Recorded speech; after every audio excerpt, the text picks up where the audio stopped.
It's not serious. That's you know, it's You could say and actually, I guess I kind of. In fact, if I thought something looked a little too serious, I would nix it or make it not as serious. So yeah, I guess I'm going for some humor.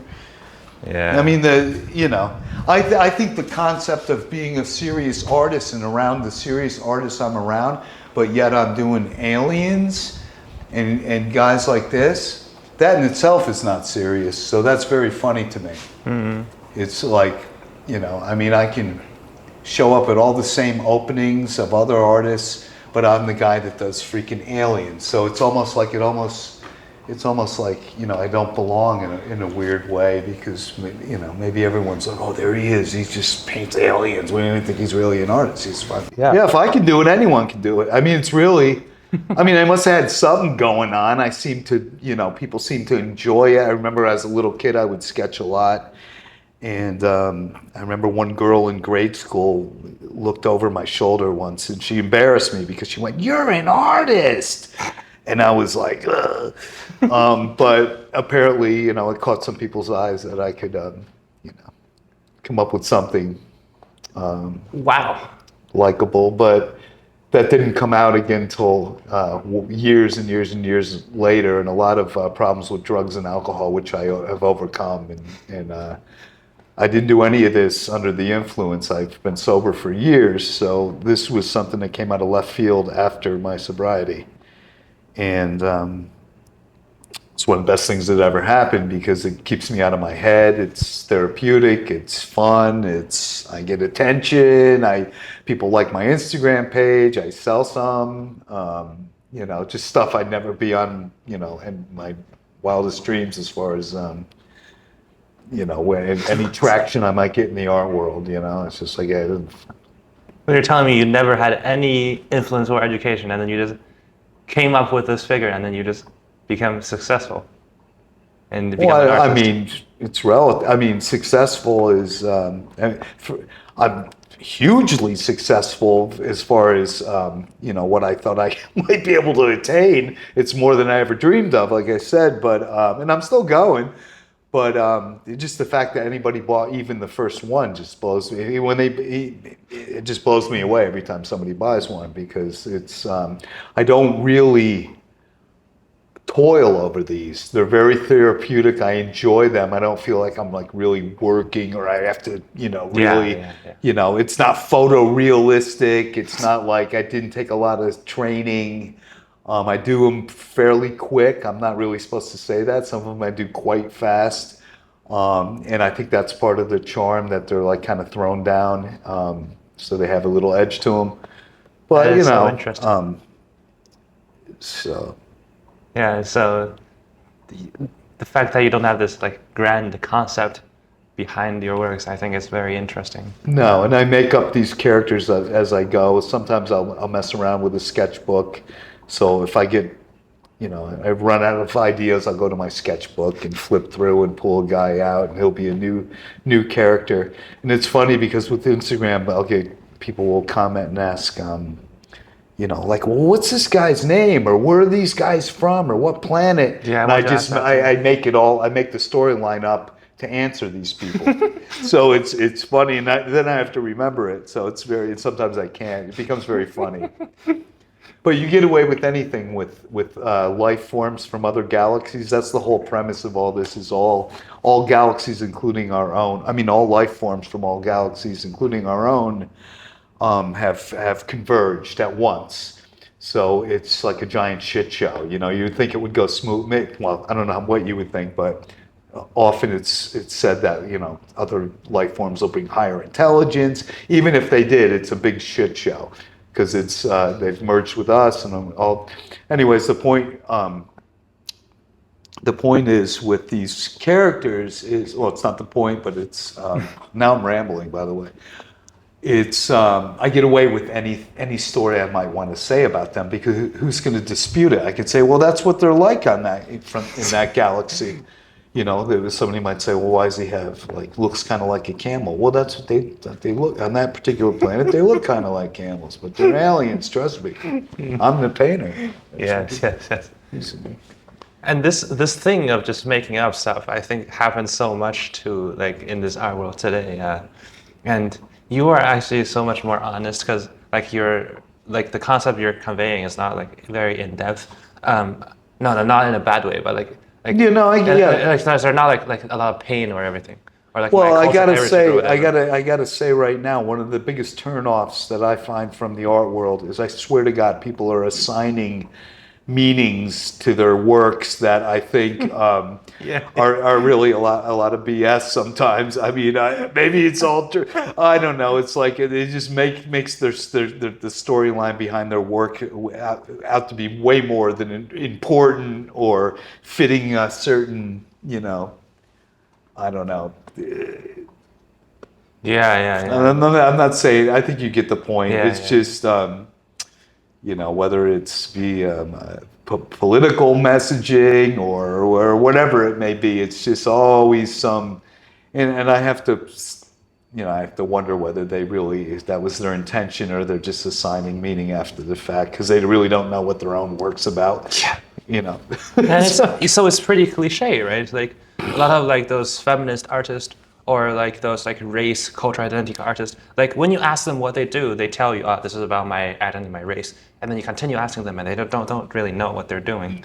No, It's interesting. that's where it stops often. Yeah. It doesn't. They Like say, I'm a well, this feminist. is That's about this. yeah. How so? Well, it's, blah.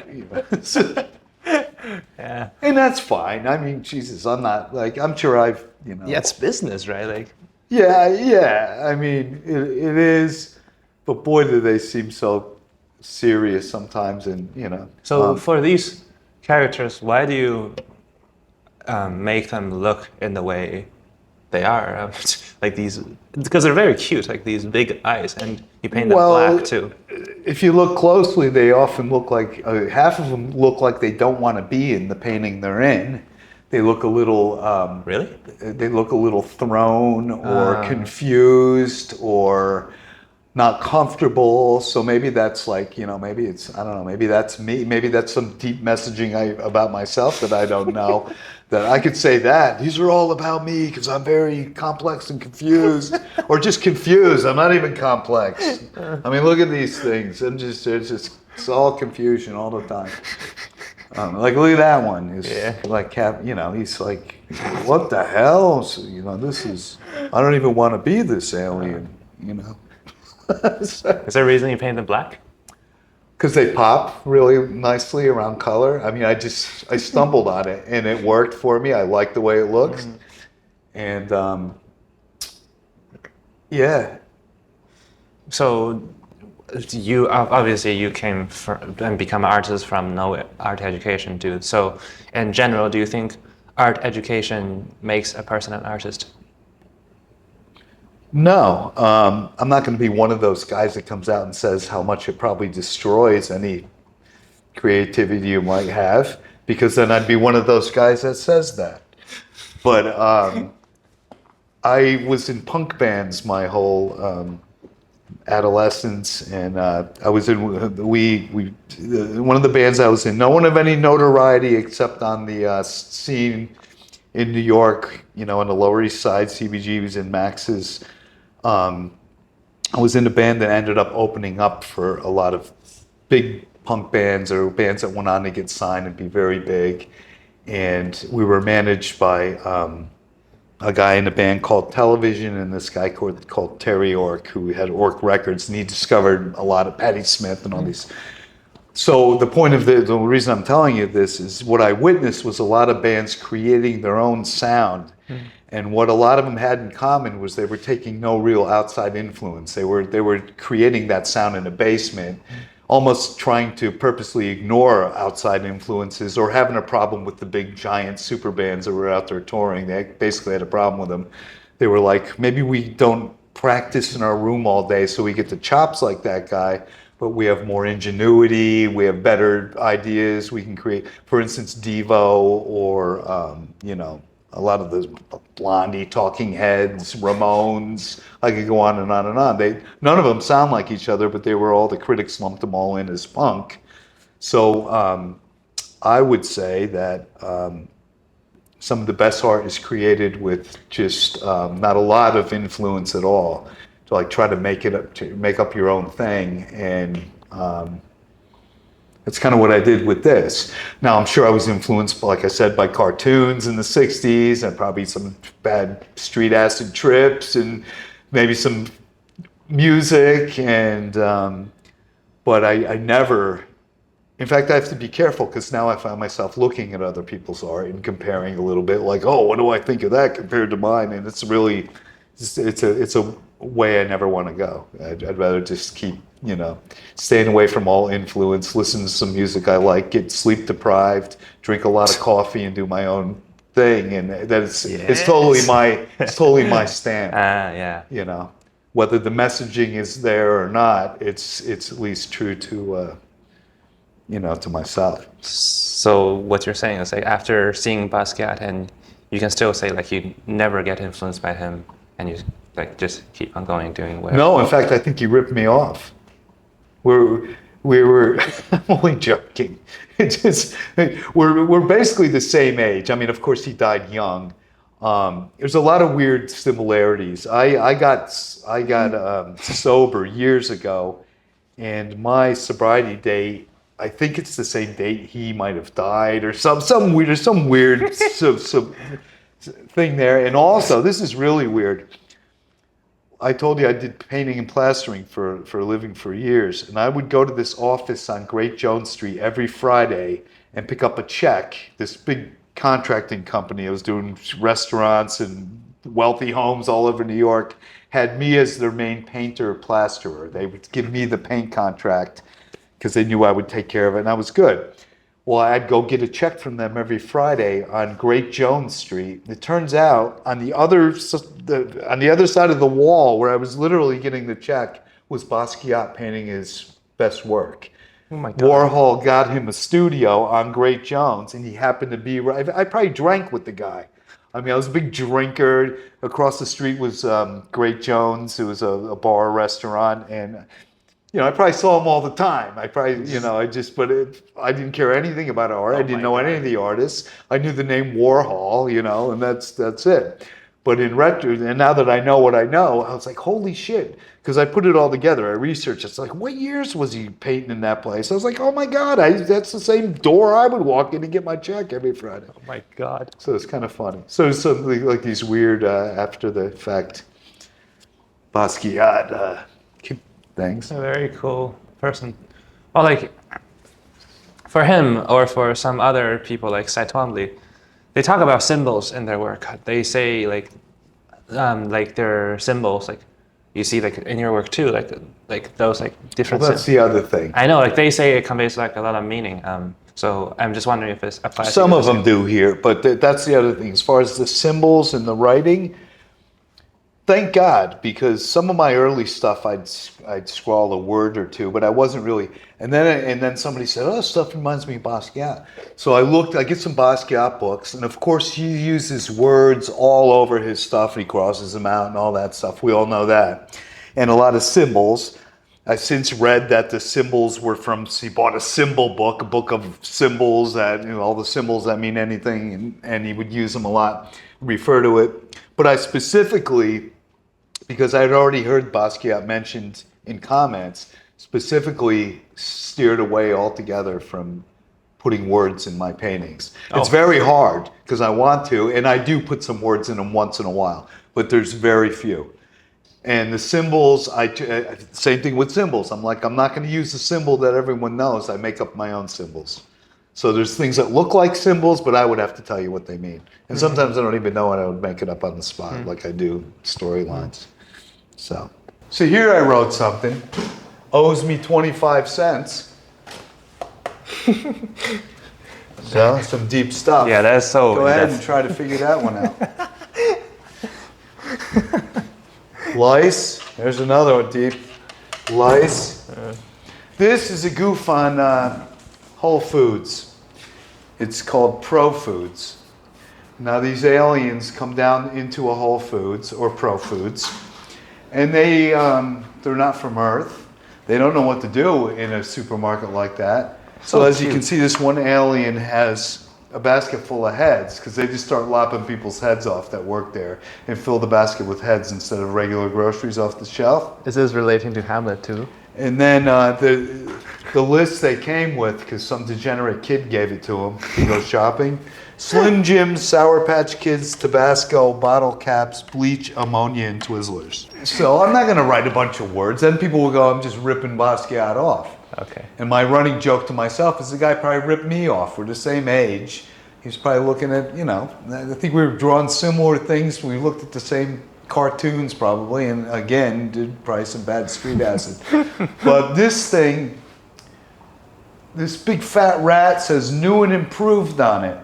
Oh. And the origin of that is during the pandemic. I'm sitting at home in my house in Newark by myself, because I was living by myself. And on the news, they were talking about how all the rats in New York were starving because during the shutdown, the lockdown in the pandemic, the restaurants were closed. The garbage wasn't being thrown in the corner garbage cans that rats would feast on at night. So they were starving. But rats are cannibals, and they started eating each other. And only it was survival of the fittest, literally. So the strong rats survived, and then when they mated, they had super rats. Like the rats were getting really seriously strong, and and I call them new and improved. So that's the meaning behind that. Oh, so you do have meaning, see? Like This one I do. See? Yeah. Yeah, this one I do. So, but I mean, there's a lot of paintings in here. I don't have a story about most of these, but I'll make one up if you want. Oh, okay. This is called floaters. You see this one? That's called floaters. You know what a floater is? You mean You might not have any yet because you're young, but did you ever go out in the sun and you look and you see a little thing out of the corner of your eye? It's like a little dot kind of thing. They call that a floater when you go to the eye doctor, right? Yeah. Well, this guy has 3 eyes, so he's seeing 3 floaters. Those 3 guys are floaters. Oh. Okay? That's why the eye chart's up there and stuff. So, no real deep meaning, but kind of funny. Yeah. Humor is kind of meaning, right? Huh? Humor is the meaning, right? Yeah, I guess, if you think it's funny. Yeah. I do.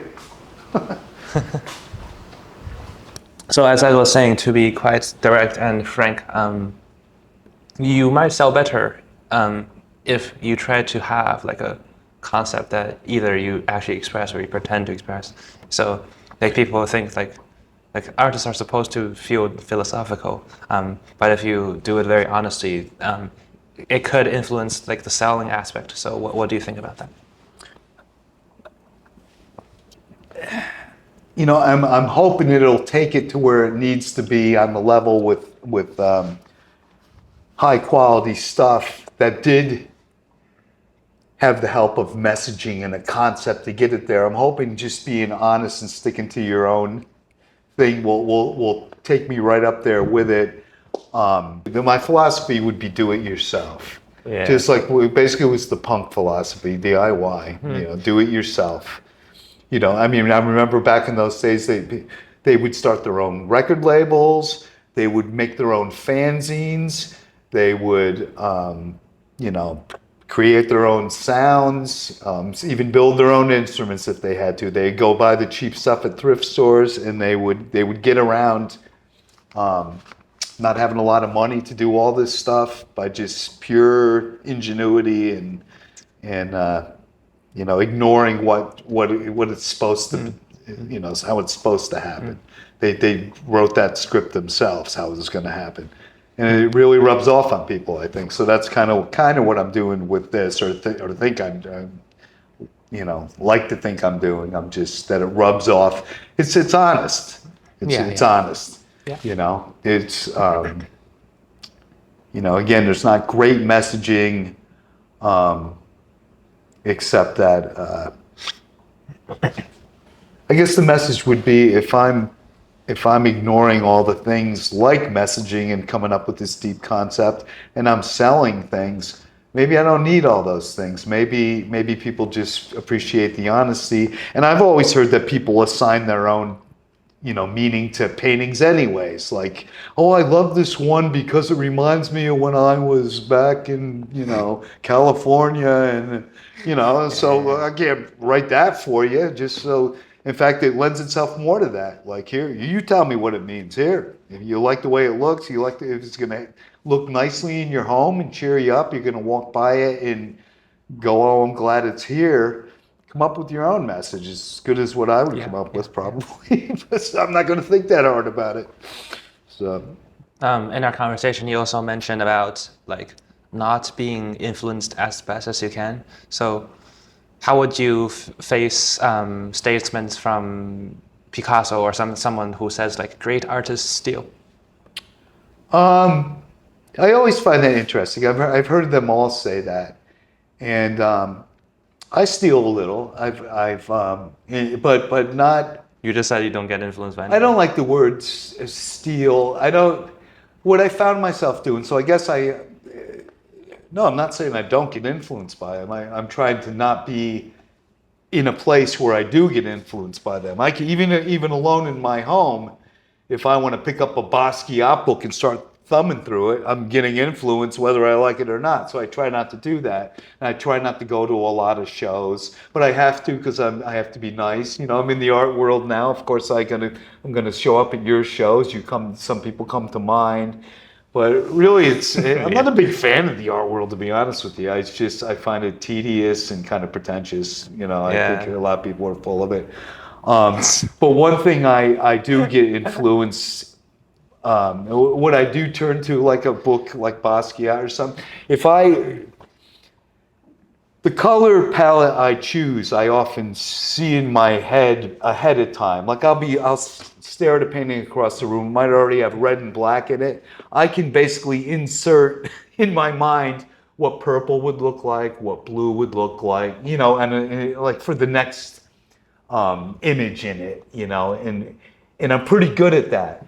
But I'm not so good that I completely, that I'm above not looking. I'll look through a Basquiat book once in a while to say, in other words, I'm about to put a big green splotch in this right-hand corner of this big painting. But if I do that and I don't like it and I don't think it matches with with black and red, and I have to find that out after I do it. Now I got to wait for it to dry. I just used a bunch of paint. So I will go to a book sometimes like Basquiat's and look for an example where he used green next to red and black. And I'll look at it and go, yeah, well, that works. Good. I'm glad I looked at that because I'm going to do a bunch of it right there.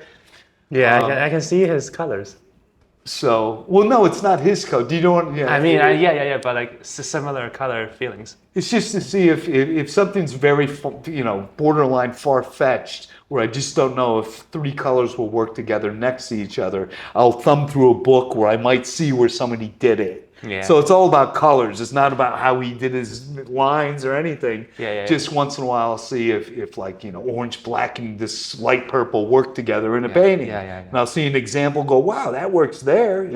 They can be next to each other, and it's not completely Yeah, I do that too offensive. A lot of times. It's like they are so like genius in terms of like the color they choose. Like you would have never thought like two colors can work so well. And when I move it into my work, and it's so cool. I don't know. I'm going to give myself credit here though, because I don't do that much, and I don't usually dislike putting weird colors next to each other, which means that I think I made purposely made a choice that I envisioned that I ended up being happy with. Therefore, to me they worked. So, Yeah, I'm the only weird guy who copies from other people. But anyways, you also mentioned earlier that it sounds like you dislike this networking, social connections thing that's happening in the art circle. I dislike having to do it. Takes a lot of time. I'm not like super tech savvy, and like I see these videos and I'm like, oh my God, I could see a mile away. Whether they had money or not, they got like all these templates that make it look really flashy and good, and they did this and they inserted that and they got some high res photos, and if you looked at my phone right now, there's like 30,000 photos on it because I'll take pictures of everything I do as I do it. Like in the raw stages, I go back and look at them and go, that was, and Oh, I yeah, never yeah, yeah. delete anything. Yeah. So for me to find the high res version of it when it's done, it just takes me forever. You know, all of it takes me forever. So like my day can either be like I pump out a good portion of another cool painting or one I think is cool, or I spend time jerking around on my phone trying to make this. And I'm like, that's just, it's kind of lame because it's taken away from the essence of the art, I think, because now you're just trying to be, I mean, you know, being the best filmmaker you can be on your phone. It's like, you know, but you have to do it. You got to play the game because people get left behind if they don't do stuff like that. Just like I'm a technology left behind to an extent. Yeah, So, you know, it drives me crazy. Yeah. So I don't like that, but I do realize it's, you know, necessary. So my answer to that is if I ever make enough money, I'm just going to give people money to do it all day. And I'll say, here's some images, you know. I don't know. It's quite fascinating that like you started halfway and then you have this much enthusiasm for what you do. Yeah, I'm telling you, it keeps me out of trouble. And since I got sober and stuff, and that was years ago, you know, I thought my life was kind of over. It was definitely going to be over from what I was doing before I got sober. It was going to be over real quick, and it was almost over a bunch of times. So I'm very fortunate, but I thought my, you know, all fun or being wild and loose was going to go out the window. And, you know, as far as hurting yourself, that stuff did go out the window. But now that I don't hurt myself, I just thought it was going to be a more... just kind of like go through the motions kind of life. And then this came out of left field. And it's more, to me, it's more edgy and it gives me an edgier, just, I don't know, the feeling I've probably always wanted from drugs and alcohol, but could never get there. It was just, you know, you're always searching for it. This is very authentic. It's a really cool feeling, you know, that you sit, I mean, I'm not a spring chicken. I'm sitting around painting aliens at night. I mean, that's cool if you think about it. I think. What the fuck else you gonna do with your life? Absolutely. You know, what do you want me to just, you know, I can do what everybody else my age is doing. God, I'd rather, you know. What do you mean, playing golf or something? Yeah, something, yeah. Or doing real serious art. Some are doing real serious art.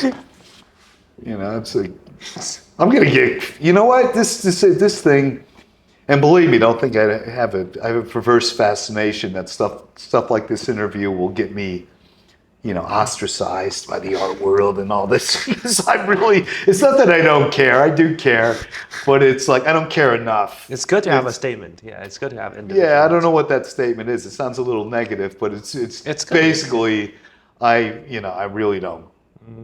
Not only do I not see a whole hell of a lot that just moves me, I really don't care that much. But I know when I see it, and I do appreciate it. So I'm not like, believe me, when I see something I think is really great, or hear something in the music world, you know, I'm like, God, that's it. That's, you know, but everyone's got that. I mean, it's always, you know, everyone's taste is different. But I get really, you know, it's like, there was a guy in a band called Television, and he went on to manage us when we were kids, and Richard's his name. And I remember a quote from him. He said when he was younger, he went to see Led Zeppelin, and they were magnificent, and all he could think was, I'm not even going to watch any more of these guys. I got to get home and practice. These guys are freaking great. Like most people go to, you know, just stay there. I want to see him again next week. He was like, I'm kind of like that. If I see art that I really think is great, and there's not a lot of it, I'm like, fuck, there is. I got to get home, you know, I can go home. What am I doing walking around looking at other people's art for? I don't even like most of it. I'm going home. So, that's what I do. So that is awesome to hear. Thank you. You're welcome.